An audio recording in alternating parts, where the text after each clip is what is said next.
السلام علیکم ورحمۃ اللہ۔ گزشتہ لکھنؤ عبدالحلیم شرر کی ایک نایاب ادبی اور تاریخی کتاب ہے، اور یہ کتاب اتنی مشہور اور مقبول ہوئی تھی کہ بعد میں اس کتاب کا ہندی ترجمہ بھی شائع کیا گیا تھا۔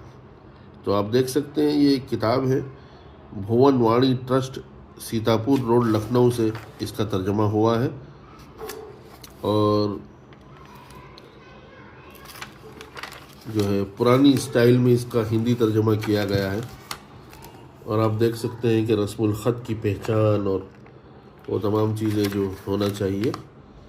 تو اس کا ہمارے پاس اس کتاب کا فرسٹ ایڈیشن اردو ہے، سیکنڈ ایڈیشن بھی ہمارے پاس اس کا ہے، تھرڈ ایڈیشن انجمن اردو ترقی سے شائع ہوا وہ بھی ہے، اور یہ ہم نے چاہا تھا کہ اس کا ہندی ہونا چاہیے، لیکن ہمیں یہ آن لائن دستیاب ہوا تو ہندی میں بھی جو ہے یہ کتاب ہمارے پاس آئی۔ لیکن ضرورت اس بات کی ہے کہ یہ کتاب جو ہے اس زمانے کی ہندی میں آنا چاہیے، تاکہ لوگ لکھنؤ کی گزشتہ تہذیب کو، تاریخ کو صحیح ڈھنگ سے سمجھ سکیں۔ تو عبدالحلیم شرر نے بہت لاجواب کتاب یہ لکھی ہے۔ دیکھیے، باورچی خانے کا عنوان ہے، اس میں لکھنؤ کے پکوان کا ذکر ہے، لکھنؤ کی چیزوں کا ذکر ہے،